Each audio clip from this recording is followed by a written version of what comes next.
Hello everyone. Today we will be doing a dictation from Progressive Magazine, June 2026. I will be dictating exercise 20.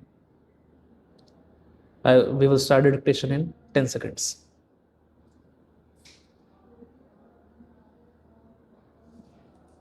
Five seconds to go.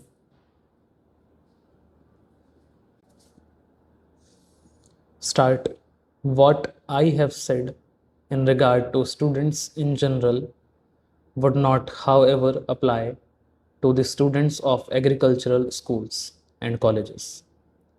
In their case, it would be a necessary part of their training to do field work for a period before they were given diplomas or degrees. You are aware that on the advice of the All India Council for Technical Education and Scientific Manpower Committee, it is proposed that engineering and technical graduates must do a period of service training before they can enter their profession. I think such training is even more necessary for the students of agricultural schools and colleges.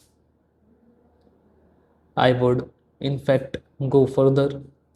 While the idea of conscripting students in schools and colleges would be difficult to put into practice, I do not see any reason why colleges and schools in the rural or semi-rural areas should not have an agricultural section attached to them.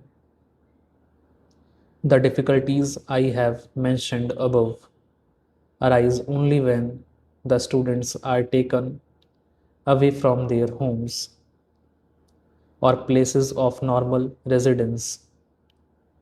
There would be no such difficulty if students are required to do some agricultural work in the course of their normal college or school life. The difficulty of finding adequate land may stand in a way of carrying out this program in educational institutions in large towns and cities. There is, however, no reason why schools and colleges in rural areas or small towns should not have attached to them sufficient land which can be utilized for the purpose. Even colleges in larger towns and cities can cooperate in such a program by establishing centers where, during vacations and other holidays, students can acquire an experience of simple practical agriculture by working on the farms. Many of you know that the universities in the UK and the USA sometimes adopt villages. I hope that in India also, schools and colleges in urban areas will adopt villages. There should be friendly competition among educational institutions as to which have done the best work. I hope that this conference will devise some methods of carrying out this program and also advise the Indian Council for Agricultural Research to set up a section devoted exclusively to the development of agricultural education in schools and colleges. This shall enable use to overcome the shortage of food in our country in future. One grave drawback to which I would like to draw Your attention is our curious failure to realize the dangers inherent in our present food situation. It is strange that, in spite of a shortage of food and the people's knowledge of the fact, there is no passionate urge among them to increase food production in the country. If our young men and women in colleges and schools are not sensitive to our problems, how are we going to overcome the perils which face us? I am sure you can all help in creating in young men and women a sense of the urgency of our problems. There are, of course, certain necessary measures which lie outside the sphere of educational authorities. Colleges and schools can, however, contribute a great deal to the solution of the problem if they create in young men and women the enthusiasm to increase the food production of the country. I am sure that if the universities provide extension education in agriculture, it will not only improve the quality of our agriculture but also make a deep impression on the public mind.